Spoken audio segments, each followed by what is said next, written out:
The worst decisions aren't accidents. They're the ones you understand, the ones you analyze, the ones you know will hurt you, and you choose them anyway. Not because you're naive, not because you're blind, but because wanting something is louder than knowing better. This story is inspired by real events. Names have been changed, some details simplified. What matters is not the mistake, it's the moment he realized it was one and kept going. Liam wasn't impulsive. He thought things through, weighed risks, considered consequences. That's what made this worse. He saw the red flags, every single one, and he walked toward them. It started at work, a promotion opportunity. Competitive, political, fragile. Liam wasn't the obvious candidate, but he was close enough to see what it would take. The shortcut wasn't illegal. Not exactly. It was just unethical.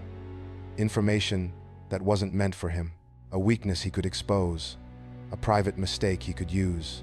He told himself it wasn't personal. Just strategy. Everyone does it. That's what he thought.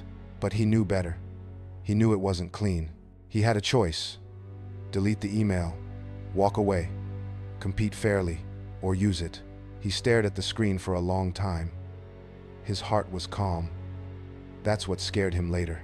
Because when you panic, you can blame emotion. He wasn't emotional. He was deliberate. And he used it. It worked. The other candidate withdrew. Quietly. Embarrassed. Liam got the promotion. People congratulated him. Shook his hand. Celebrated. He smiled. He thanked them. And he felt something strange. Not guilt. Not yet. Just distance. Success should feel loud. This felt quiet. Too quiet. He expected relief, pride, validation. Instead, there was a question he couldn't turn off.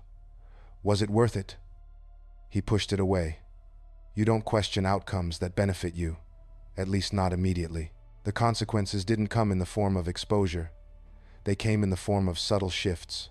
Colleagues who spoke less openly. Conversations that stopped when he entered. Eyes that lingered a second too long. Nothing provable. Just different. But the real consequence wasn't external. It was internal. Liam stopped trusting himself. Not dramatically. Not consciously. Just slightly. He noticed he justified things more easily. Bent rules more comfortably. Silenced doubts faster. The first compromise makes the second easier. He knew that. And he watched it happen anyway. Months passed. Another opportunity appeared. Another gray area. Another decision. This time, it was easier, because he had already crossed the line once. That's the thing about lines. They don't move. You do. He gained status, income, authority. But he lost something quieter. The version of himself that would have said no. He began avoiding mirrors. Not literally. Mentally. He avoided long thoughts. Silence. Reflection. Because in silence, you hear yourself clearly. It didn't explode. It arrived in a meeting. A small accusation, a detail that didn't add up, a pattern someone noticed. Nothing concrete, but enough. Liam felt his chest tighten for the first time. Not because he was innocent, but because he wasn't. Sitting alone that night, he replayed the first decision. The email, the pause, the calmness. He realized something worse than being caught. He realized he had changed, not because of pressure, but because he wanted to. The investigation never became public. The accusations faded. Technically, he survived. But internally, something had shifted permanently. He no longer believed his own justifications. He saw through them, and still used them. The most dangerous part wasn't the mistake. It was that he would do it again. Because he now understood something terrifying. Consequences are negotiable. Character is. Years later, Liam had everything he once wanted, but he never felt clean. Not in his victories, not in his decisions. He knew exactly when it started, and he knew exactly why he did it. He just never stopped.